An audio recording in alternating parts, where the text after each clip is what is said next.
नमस्कार मित्रों, मैं पंडित जनार्दन तिवारी आशा करता हूं कि आप सभी सकुशल होंगे। तुला राशि फल मई 2025 के माध्यम से हम जानेंगे कि मई का महीना तुला राशि वालों के स्वास्थ्य, शिक्षा, व्यापार, व्यवसाय, नौकरी, आर्थिक पक्ष, प्रेम विवाह, वैवाहिक जीवन, घर गृहस्थी व भूमि भवन वाहन आदि के लिए कैसा रहने वाला है। इसके अलावा इस माह के ग्रह गोचर के आधार पर हम आपको कुछ उपाय भी बताएंगे जिन्हें अपनाकर आप संभावित परेशानी या दुविधा का हल भी प्राप्त कर सकते हैं। तो आगे बढ़ने से पहले हमारे चैनल को सब्सक्राइब, लाइक करके कमेंट बॉक्स को जय बजरंगबली लिखकर भर दें ताकि बजरंगबली की कृपा पर सदा बनी रहे। मई का महीना सामान्य तौर पर आपके लिए औसत लेवल का परिणाम या फिर मिले जुले परिणाम दे सकता है। इस महीने सूर्य ग्रह के गोचर क्रमशः आपके 7वें तथा 8वें भाव में रहेंगे। इन दोनों ही भावों में सूर्य के गोचर को अच्छा नहीं माना जाता है, लेकिन तुलना करें तो महीना के पहले हिस्से में उच्च अवस्था में होने के कारण सूर्य कुछ अच्छे परिणाम भी दे सकते हैं। मंगल का गोचर 10वें भाव में नीच अवस्था में होने के कारण औसत या औसत से कुछ कमजोर परिणाम दे भी सकता है। बुध ग्रह का गोचर इस महीने आपको मिले जुले परिणाम देता हुआ प्रतीत हो रहा है। बृहस्पति का गोचर महीने के पहले हिस्से में कमजोर तो वहीं दूसरे हिस्से में अनुकूल परिणाम दे सकता है। शुक्र का गोचर औसत लेवल के परिणाम दे सकता है। शनि का गोचर सामान्य तौर पर अनुकूल परिणाम देता हुआ प्रतीत हो रहा है। राहु का गोचर पहले हिस्से में अनुकूल तो वहीं दूसरे हिस्से में कुछ कमजोर परिणाम दे सकता है, जबकि केतु का गोचर पहले हिस्से में कमजोर तो वहीं महीने के दूसरे हिस्से में अनुकूल परिणाम दे सकता है। आपके करियर स्थान का स्वामी चंद्रमा निरंतर गतिशील रहता है। ऐसे में चंद्रमा के आधार पर मासिक फलादेश करना बहुत ज़्यादा विस्तृत हो जाएगा। ऐसी स्थिति में हम अन्य ग्रहों के आधार पर आपको करियर के बारे में बताना चाहेंगे। इस महीने पूरे महीने आपके करियर स्थान पर नीच का मंगल गोचर करेगा, जो कार्य क्षेत्र में उतार चढ़ाव दे सकता है। व्यापार व्यवसाय से जुड़े लोगों के लिए मंगल का यह गोचर आवश्यक से अधिक जोश देने का काम कर सकता है और आप तथ्यात्मक होने के बजाय भावावेश में कुछ निर्णय ले सकते हैं जो कमजोर परिणाम देने का कार्य कर सकते हैं। ऐसी स्थिति में भावावेश में निर्णय लेने के बजाय तथ्यात्मक होकर निर्णय लेना समझदारी का काम होगा। वहीं नौकरी पेशा लोग वरिष्ठों के साथ तालमेल बिठाने में पीछे रह सकते हैं अथवा सहकर्मी आपको नुकसान पहुंचाने की कोशिश कर सकते हैं। जिन लोगों का काम भाग दौड़ का है, जो फील्ड वर्क करते हैं अथवा जो इस महीने व्यापारिक यात्राएं करने वाले हैं, उन सबको काम में सावधानी रखनी ही है। साथ ही यात्रा के दौरान भी सावधानी और सजग रहने की आवश्यकता रहने वाली है। आर्थिक मामले की बात करें तो इस महीने आपके लाभ भाव के स्वामी सूर्य महीने के पहले हिस्से में उच्च अवस्था में रहेंगे। ऐसी स्थिति में सूर्य ग्रह इन किन प्रकरण आपको अच्छा लाभ भी करवा सकते हैं, लेकिन महीने के दूसरे हिस्से में सूर्य अष्टम भाव में चले जाएंगे।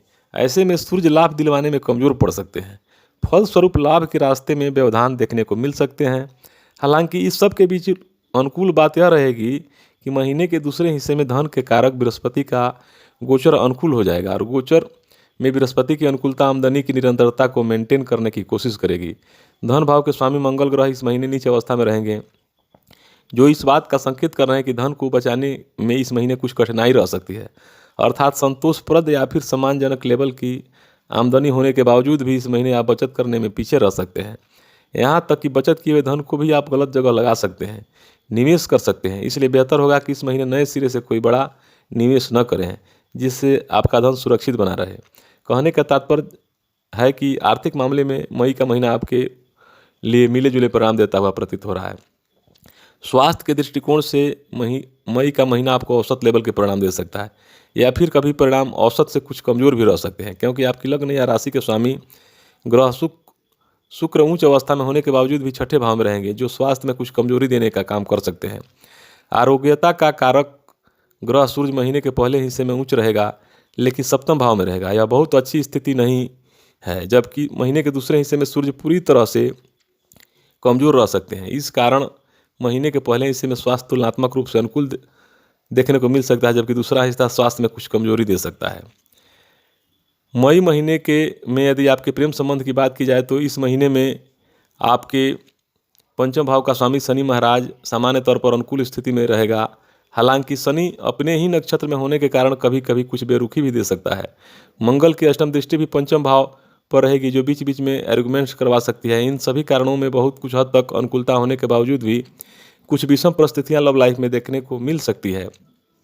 हालांकि इन सबके बीच अनुकूल बात यह रहेगी कि महीने के दूसरे हिस्से में बृहस्पति का प्रभाव पंचम भाव पर शुरू हो जाएगा, जो प्रेम संबंधों को अनुकूलता देने का काम करेगा। कहने का तात्पर्य यह है कि लव लाइफ में सब कुछ अच्छा रहे यह जरूरी नहीं, लेकिन महीने के दूसरे हिस्से में काफ़ी कुछ अनुकूलता आपकी लव लाइफ में देखने को मिल सकती है।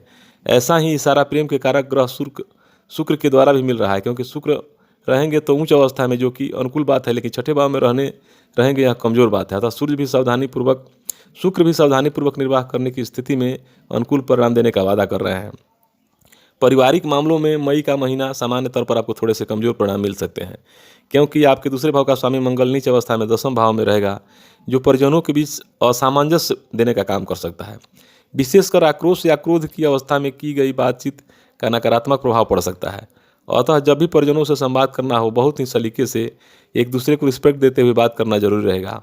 हालांकि महीने के पहले हिस्से में बृहस्पति की दृष्टि भी दूसरे भाव पर रहेगी, जो किसी बड़े बुजुर्ग के हस्तक्षेप से सामंजस्य बन जाने का संकेत कर रही है। अर्थात पारिवारिक मामलों में इस महीने कुछ विसंगतियां देखने को मिल सकती हैं। यदि आप बड़े बुजुर्गों की सलाह से काम लेंगे तो परिणाम संतुलित बने रहेंगे। अब उपाय की बात कर लेते हैं। माँ दुर्गा की पूजा आराधना करें, कन्याओं का पूजन कर उनका आशीर्वाद लें, नियमित रूप से हनुमान चालीसा का पाठ करें। मुझे उम्मीद है कि आपको यह वीडियो पसंद आया होगा। अगर आपके कोई प्रश्न या सुझाव हैं तो कृपया उन्हें कमेंट बॉक्स में बताएं। अगर आप मेरे चैनल पर नए हैं तो कृपया सब्सक्राइब करें और बेल आइकन को दबाएं, ताकि आपको मेरे नए वीडियो के बारे में पता चल सके। आपकी प्रतिक्रिया के लिए धन्यवाद।